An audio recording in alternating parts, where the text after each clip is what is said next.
जय हिंद। स्वागत है आप सभी को एक बार फिर से अपनी YouTube channel Surya life education system में। आज के इस महत्वपूर्ण वीडियो में हम विशेष जानकारी देने वाले हैं। समूह का अनुश्रवण प्रतिवेदन ऑडिट रिपोर्ट किस प्रकार से तैयार करेंगे, क्योंकि सभी समूह को जो है ऑडिट होना है और इस फॉर्मेट के माध्यम से आप लोग तैयार कर लें ताकि जो है जिस समय ऑडिट हो तो आसानी से कर सके। अब इस फॉर्मेट में जो है सभी लोग पढ़े लिखे अच्छे से जानते हैं, फिर भी हम कोशिश कर रहे हैं कि क्योंकि बहुत फ़ोन आया कि यहाँ पर क्या होगा वहाँ पर क्या होगा, तो सबको जो है फ़ोन से बात आना मतलब उतना समय मेरे पास रहता नहीं है। इसलिए हम कोशिश कर रहे हैं कि आप लोगों को वीडियो के माध्यम से इस ऑडिट समूह के जो है ऑडिट प्रतिवेदन का जो है किस तरह से भरना है वो जानकारी देना है। ठीक है, अब यहाँ देखिएगा, यहाँ बुक कीपर का नाम लिखा जाएगा। ठीक है, बुक कीपर ग्राम संगठन लेखापाल हो जाएगा, या ग्राम संगठन का नाम लिखिएगा या संकुल संघ का नाम लिख दीजिएगा। उसके बाद जो है अनुश्रवण की तिथि जो है आप किस दिन तैयार कर रहे हैं वो लिख दीजिए, वित्तीय वर्ष लिख दीजिए। ठीक है, वित्तीय वर्ष में यहाँ लिखा हुआ 24-25 का। ठीक है, उसके बाद है समूह का नाम लिख देना है, समूह का लोकोस ID लिख देना है। ठीक है, सदस्यों की संख्या लिखना है। अब सदस्यों की संख्या किस में लिखना है, इसमें लिखना है। ठीक है, और बीमित सदस्यों की संख्या इसमें लिखना है, यानी कितने सदस्यों को बीमा हुई है वो इसमें लिखना है। समूह का गठन तिथि इसमें हुआ वो लिखना है। अब ध्यान देना है कि यहाँ क्रम संख्या यहाँ विवरण है और पिछले अवधि तक 31 मार्च 2024 तक, यानी इस फॉर्मेट के ये लाइन जो भी देख रहे हैं ये लाइन, इसमें कौन सा भराएगा, पिछले अवधि तक। कौन अवधि तक, 31 मार्च 2024 तक। अब यह वर्तमान अवधि 1 अप्रैल से दिसंबर 24 तक। अब यहाँ ध्यान देना है कि 1 अप्रैल से दिसंबर 24 तक, कौन तक, दिसंबर 24 तक वर्तमान अवधि में। ये 31 मार्च 24 हो गया। अब मार्च के बाद क्या होगा, अप्रैल। अप्रैल से लेकर के दिसंबर तक इसमें पूरा रिपोर्ट भरना है। वर्तमान अवधि 1 अप्रैल से दिसंबर 24 तक, तो इस वर्तमान अवधि में भरना है और ये दोनों को जोड़ करके इसमें कुल करना है। ठीक है, यहाँ तक समझ गए। अब ध्यान देना है कि यहाँ जो लिख रहा है कि बैठक संख्या, तो इसमें लिखा है बैठक संख्या, तो आप पिछले अवधि तक 31 मार्च 2024 तक ध्यान देना है कि 31 मार्च 2024 तक जो है उस समूह का जो है कुल बैठक संख्या कितना है। मान चलिए 1 से लेकर के 1 2 3 4 5 ऐसे होता है ना, तो लास्ट में आपको 31 मार्च 2024 में हो सकता है वो 28 मार्च का ही हो सकता है, वो 25 मार्च तक ही हो सकता है वो 26 मार्च तक ही हो। ठीक है, तो 26 मार्च तक जो उसका बैठक संख्या कितना था, हो सकता है 400 होगा, 500 होगा या 600 होगा, तो वो यहाँ पर बैठक संख्या लिखना है। उसके बाद इसमें क्या है, वर्तमान अवधि 1 अप्रैल से दिसंबर 24 तक, तो 1 अप्रैल 2024 से दिसंबर 24 तक, तो आपका देख लीजिए अप्रैल, मई, जून, जुलाई, अगस्त, सितंबर, अक्टूबर, नवंबर, दिसंबर, यानी कितना महीना हो गया, 9 महीना हो गया।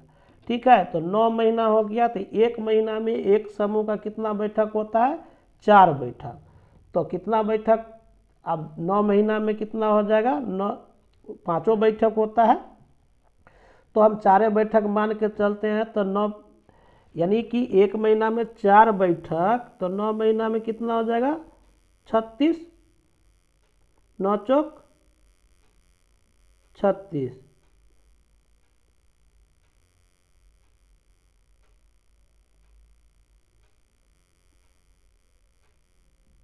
ठीक है, तो यहाँ पर जो है 36 लिख दीजिएगा। यहाँ पर मान के चलिए 502 है। ठीक है, और 36 जोड़ दीजिएगा। ठीक है, तो 36 जोड़ दीजिएगा तो 8 हो जाएगा। उसके बाद जो है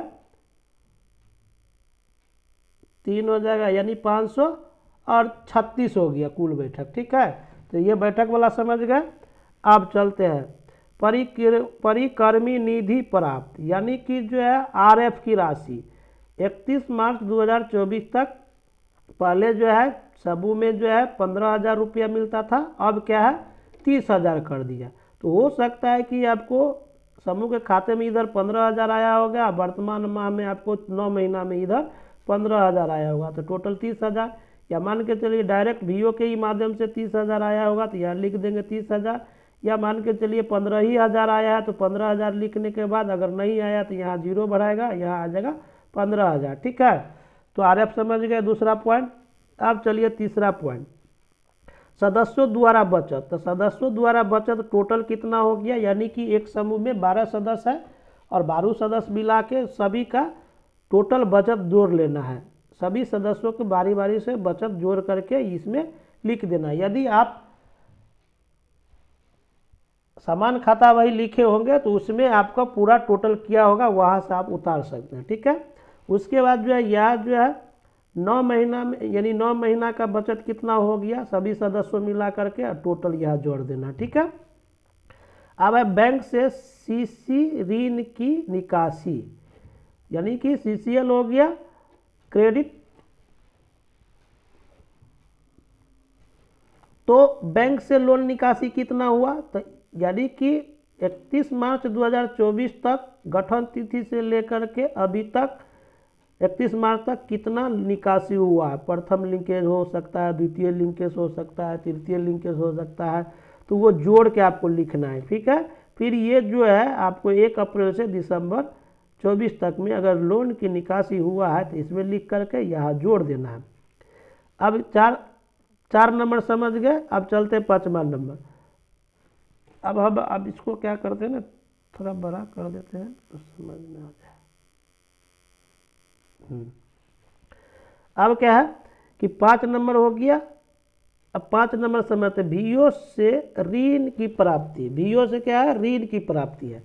तो VO से ऋण की प्राप्ति में एक ऑप्शन दिया है क में ICF ऋण, ख में समान ऋण और ग में HRF ऋण। ठीक है, तो आप ध्यान देना है कि VO से ये जो समूह मिला है, हो सकता है समूह हम मानते हैं कि ये राम समूह है। ठीक है, कौन समूह है, राम समूह। ये राम समूह को जो है VO से, और VO का नाम क्या हो गया, गंगा हो गया मान लेते हैं। तो ये गंगा VO से राम समूह में ICF की ऋण कितना गया है। ठीक है, 31 मार्च 24 तक लिखना है और ये 1 अप्रैल दिसंबर 24 तक लिखना है। ये दोनों जोड़ के इसमें लिख देना है। यहाँ तक समझने में दिक्कत नहीं हो। अब एक समूह को जो है कितना ICF की ऋण आता है, 1,10,000 रुपया। ठीक है, कितना, 1,10,000। तो 1,10,000 आप पुराना है राम समूह को। उसी तरह से जो अगर नहीं आया है, उतना नहीं पूरा है, तो उसको ग्राम संगठन लिख करके वो मंगाएंगे। अब क्या है कि समान ऋण। अब समान ऋण जो है गंगा VO से राम समूह को, ये गंगा VO हो गया, ये गंगा VO से राम समूह को कितना दिया गया, 31 मार्च 24 तक। ये इसमें लिखाएगा और इसमें भी लिखाएगा 1 अप्रैल से दिसंबर 24 तक समान ऋण, और यहाँ कुल लिख देना है। यहाँ तक समझने में दिक्कत नहीं होनी चाहिए। अब आ जाइए HRF ऋण। तो HRF ऋण जो है, अगर ग्राम संगठन में सदस्य के द्वारा HRF बचत की जा रही है तो फंड मंगाना अनिवार्य है। अब HRF ऋण जो है समूह कितना दिया गया और इसमें वर्तमान 9 महीना में कितना दिया गया, टोटल जोड़ के लिखना। ठीक,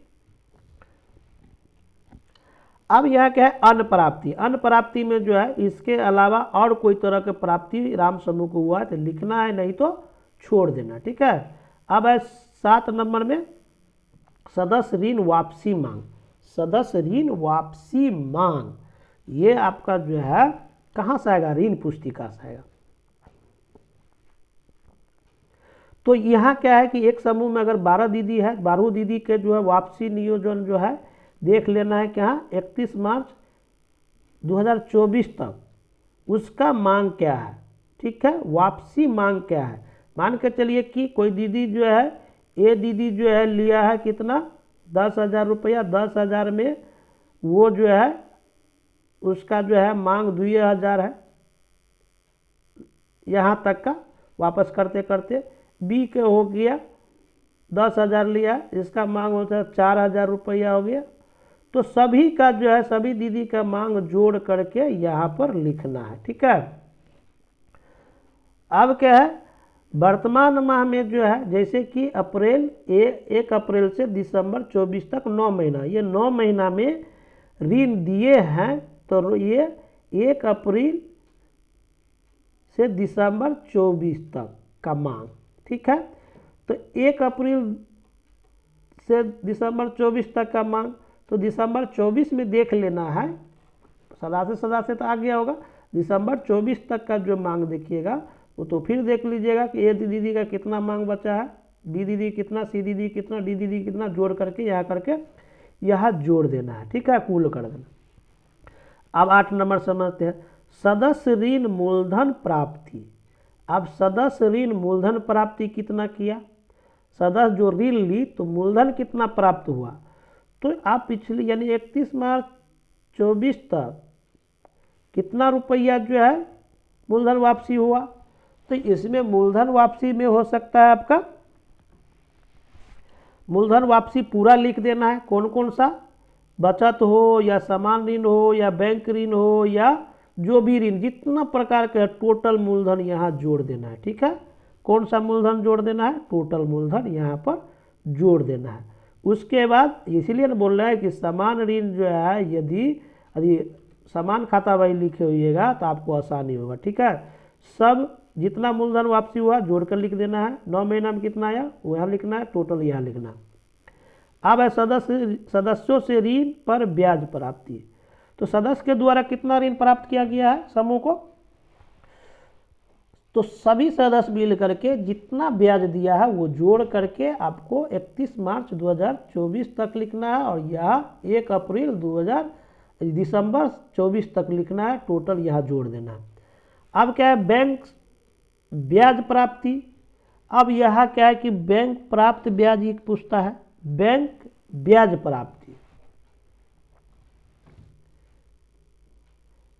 बैंक ब्याज प्राप्ति, ठीक। अब समूह का जो बचत खाता होता है उस बचत खाते में जो है कितना ब्याज प्राप्त हुआ है 31 मार्च 2024 तक वो लिखना है और वर्तमान माह 1 अप्रैल दिसंबर 24 तक कितना ब्याज उस बचत खाते में मिला वो लिखना है, टोटल जोड़ देना है, ठीक है। उसके बाद जो है यहाँ क्या पूछ रहा है कि कुल प्राप्तियां। अब क में क्या है, इसमें क में क्या है कि कुल प्राप्तियां 2, तो 2 हो गया, ये 2 जोड़ प्लस 3 जोड़ प्लस 4 जोड़ प्लस 5 जोड़, तो 5 में क्या आ जाएगा आपका, ये हो जाएगा आईसीएफ ऋण, समान ऋण, एचआरएफ ऋण। उसके बाद क्या है 6 हो गया, उसके बाद क्या हो गया 8 हो गया मूलधन प्राप्ति, ठीक है। उसके बाद जो है आपका 8 आ गया मूलधन प्राप्ति। उसके बाद जो है 9 हो गया सदस्यों पर ऋण प्राप्ति और बैंक प्राप्ति। तो टोटल प्राप्ति समूह को कितना हुआ है वो इसमें लिखना है, ठीक है। तो जो अमाउंट आप यहाँ लिखे हैं, यहाँ लिखे हैं, यहाँ लिखे हैं, यहाँ लिखे हैं, यहाँ लिखे हैं, यहाँ लिखे हैं, यहाँ लिखे हैं, यहाँ लिखे हैं, ठीक है, ठीक है, यहाँ लिखे हैं और यहाँ लिखे हैं, यहाँ लिखे हैं, यहाँ सब को जोड़ करके आपको इसमें लिखना है। यही अमाउंट को जोड़ दीजिएगा तो कुल प्राप्ति हो गया कि समूह को अभी तक इतना प्राप्ति हुआ है, ठीक है। यहाँ पूछ रहा है कुल प्राप्तियां क्या हुआ, तो कुल प्राप्तियां में क्या है आरएफ हो गया, आईसीएफ हो गया, समान ऋण हो गया। किसको प्राप्ति पूछ रहा है, समूह को। तो समान ऋण हो गया, बैंक से ब्याज प्राप्त हो गया, समूह सदस्य प्राप्त मूलधन प्राप्त हो गया, सदस्य से ब्याज प्राप्त हो गया, तो वो सब जोड़ करके इसमें लिख देना है। और ये 9 महीना में कितना हो गया वो भी जोड़ना है यहाँ, यानी कि आपको क्या हो जाएगा 2 नंबर 3 नंबर 4 नंबर जो है जोड़ करके यहाँ लिखना, ठीक है। उसके बाद यहाँ कुल कर देना है। यहाँ तक समझने में दिक्कत नहीं होनी चाहिए। अब क्या है कि 11 नंबर में क्या है कि सदस्यों को ऋण। तो सदस्यों को ऋण क्या है, तो सदस्यों को ऋण जो है कितना मिला है वो पूछ रहा है 11 नंबर में, सदस्यों को ऋण। तो सदस्य का ऋण क्या क्या होता है, बचत वाला भी सदस्य कोई भी समूह से लोन लेती है तो वो ऋण हो जाती है। तो वो टोटल मिला करके सभी सदस्यों मिला करके, चाहे आईसीएफ हो, आरएफ हो, एचआरएफ हो, आईसीएफ हो, बचत हो, बैंक ऋण हो, जो भी ऋण हो, वो कितना सदस्य ऋण लिए हैं वो टोटल ऋण इसमें जोड़ देना है। कहाँ तक का, तो 31 मार्च 24 तक का। और 1 अप्रैल 2024 से इस 9 महीना में कितना सदस्य को ऋण दिए, किसी भी प्रकार का हो, जोड़ करके इसमें टोटल जोड़ना है। ठीक है, यहाँ तक समझने में दिक्कत नहीं होनी चाहिए। अब क्या है कि यह है 12 नंबर, बैंक को ऋण वापसी। तो बैंक को ऋण वापसी कितना हुआ है वो आपको यहाँ पर लिखना है। तो आप लोग क्या करते हैं कि बैंक को जो ऋण वापसी होता है तो आप कितना मूलधन दिए, कितना ब्याज दिए, ये पता नहीं चलता है। तो आप बैंक ऋण पुस्तिका में लिखे रहते हैं कि जैसे 1.5 लाख रुपया निकासी हुआ, 1.5 लाख निकासी हुआ, तो 1.5 लाख में सभी को जो है बाढ़ 10 को दीदी होती है, तो 15-15 हज़ार का आप बांट देते हैं। तो 15-15 हज़ार के जो बांट देते हैं, तो 15 हज़ार जो बांट देते हैं, तो 15 हज़ार में जो है मूलधन कितना हो जाएगा, 15 हज़ार ली तो मूलधन मान के चलिए कि 1,000 पर 50 रुपया करना है। ठीक है, 1,000 पर कितना करना है, 50 रुपया। तो अब क्या है कि बैंक ऋण 1.5 लाख दिए, 10 मेंबर है, तो 15,000 रुपया एक मेंबर को दिए, तो 15,000 एक मेंबर को दिए। तो यहाँ पर एक चीज़ समझिए, ऋण पुस्तिका में आपने लिखे होंगे कि कितना महीना वापस करेंगे। ठीक है, तो यानी कि 1,000 पर कितना रुपया करना है, 50 रुपया। ठीक है, तो यानी कि ये 3 0 काट दिए, तो 15 पचे 75, यानी कि 750 रुपया वो बैंक में वापस करना है प्रत्येक महीना एक मेंबर। ठीक है, अब इसमें जो है 15,000 का जो है मूलधन कितना हो जाएगा, 15,000 का 1 रुपये से ब्याज कितना हो जाएगा, 100 घटा दीजिएगा, यानी 150 रुपया। अब 750 में जो है आपका 750 में मूलधन हो गया 600 और 150 हो गया ब्याज। ठीक है, कितना 7,500 हो गया। तो आप लोग क्या करते हैं, ऋण पुस्तिका में लिखे रहते हैं, तो आप यहाँ टोटल कितना जमा करते हैं, 750 एक मेंबर को हो गया, तो सभी मेंबर मिला के हो जाएगा कितना, 7,500। तो 7,500 हो जाएगा। तो 7,500 यहाँ लिखे, तो यहाँ तक जो है सभी मेंबर मिला करके टोटल पैसा बैंक में कितना जमा हुआ है वो लिखना है, और यहाँ 9 महीना में कितना जमा वो लिखना है, और टोटल यहाँ कर देना। ठीक है, यहाँ तक समझने में दिक्कत नहीं होनी चाहिए। यानी कि बैंक को ऋण कितना वापसी किए हैं वो यहाँ आप टोटल लिख दीजिए। ठीक है, अब क्या है, पिछले माह में बैंक ऋण वापसी, तो पिछले माह में बैंक ऋण कितना वापसी हुआ वो सिर्फ लिखना है, इसमें कुछ नहीं लिखना है, इसमें कुछ नहीं लिखना है। अब वीओ को ऋण वापसी, अब वीओ को ऋण वापसी में देख लीजिए कम है, आईसीएफ ऋण, समान ऋण, एचआरएफ ऋण। तो 31 मार्च 2024 तक जो है राम समूह के द्वारा जो है कितना रुपया जो है आईसीएफ वापस किया गया, और 9 महीना में कितना किया गया टोटल कर देना है। समान ऋण कितना किया गया, तो 9 महीना में कितना किया गया टोटल जोड़ देना है। एचआरएफ ऋण कितना वापस किया है, वर्तमान महीना में कितना किया ये टोटल कर देना है।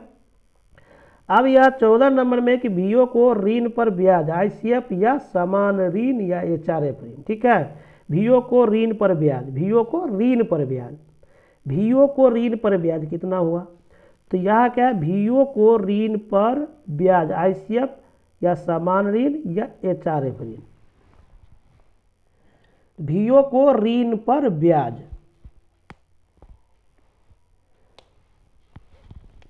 तो आईसीएफ समान ऋण, यानी कि देखिए ये तो हो गया आपका, यहाँ पर जो है आईसीएफ का मूलधन लिख दीजिएगा। ठीक है, कि वीओ को जो है आईसीएफ का मूलधन इसमें जोड़ दीजिएगा कितना कितना किया है, और ब्याज जो है टोटल जोड़ देना है, किसका किसका, तो आईसीएफ का, समान ऋण का, उसके बाद एचआरएफ ऋण का, और यहाँ पर जो है जोड़ कर देना। ठीक है, तो यहाँ तक आपको समझने में दिक्कत नहीं होनी चाहिए।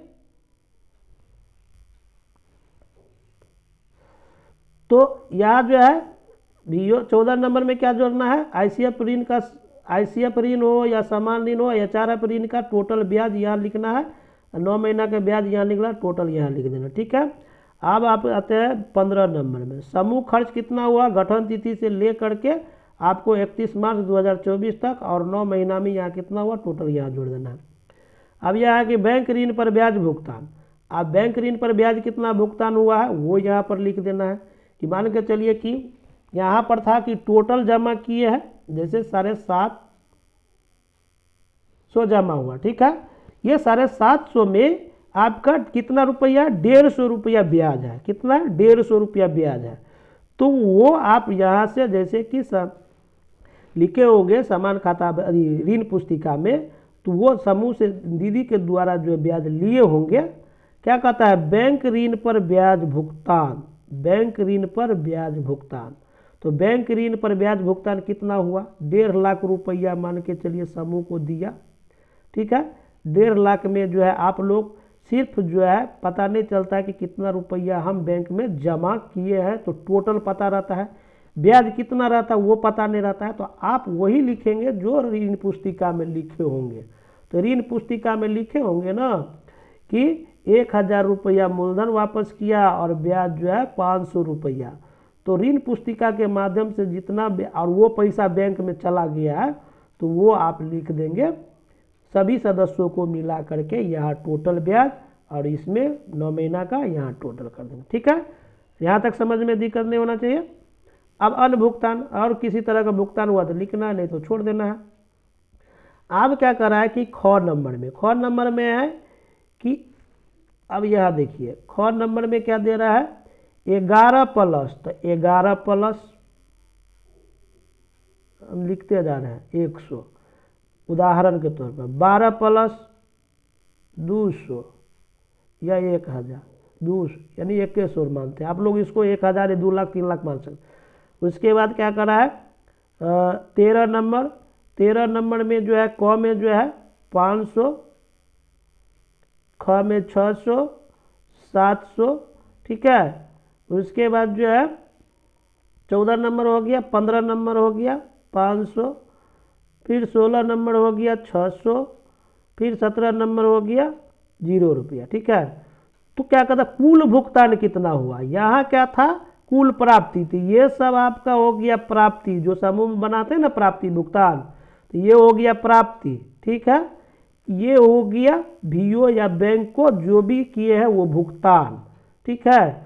तो ये सब जोड़ के इसमें लिखना है, ठीक है, इसमें और इधर कुल कर देना। यहाँ तक समझने में दिक्कत नहीं होनी चाहिए। तो आपका एक तरफ हो गया प्राप्ति, दूसरे तरफ हो गया ये भुगतान, ठीक है। अब यहाँ तक समझ गए हैं, तो आप चलते हैं, पूछ रहे हैं 18 नंबर में सदस्यों की संख्या जिनको कोई ऋण नहीं मिला। तो आपके समूह में 12 दीदी है, 12 में से में ऐसा कोई दीदी है जिनको सदस्यों को अभी तक जो है आईसीएफ ऋण नहीं मिला है या समान ऋण नहीं मिला है, ठीक है। सबसे पहले क्या है कि सदस्यों को संख्या जिनको कोई ऋण नहीं मिला है, तो कितने सदस्य है जिसको ऋण नहीं मिला है, ठीक है, वो लिखना है। उसके बाद है आईसीएफ ऋण या समान ऋण। इसमें जब ये क 18 का ही क और ख है, ठीक है। जब समान ऋण नहीं मिलेगा तो इसमें पैसा नहीं ना बढ़ाएगा, इसलिए ये डार्क कर दिए। इसलिए आप लोग यहाँ लिखेंगे कि कितने सदस्यों को जो है समान ऋण हो या आईसीएफ ऋण हो या किसी प्रकार का ऋण नहीं मिला है, कितना सदस्य। तो एक सदस्य के नहीं मिला, इसमें एक सदस्य के नहीं मिला, मतलब 2 सदस्य के नहीं मिला, ठीक है। अब चलते हैं कि समूह अधिकारी के पास बकाया ऋण। अब अध्यक्ष, सचिव, कोषाध्यक्ष है, ठीक है। तो अध्यक्ष के पास जो है हो सकता है कि वो 40-50 हज़ार रुपया ली और सदा से आप 50 में से 20,000 बच गया बहुत।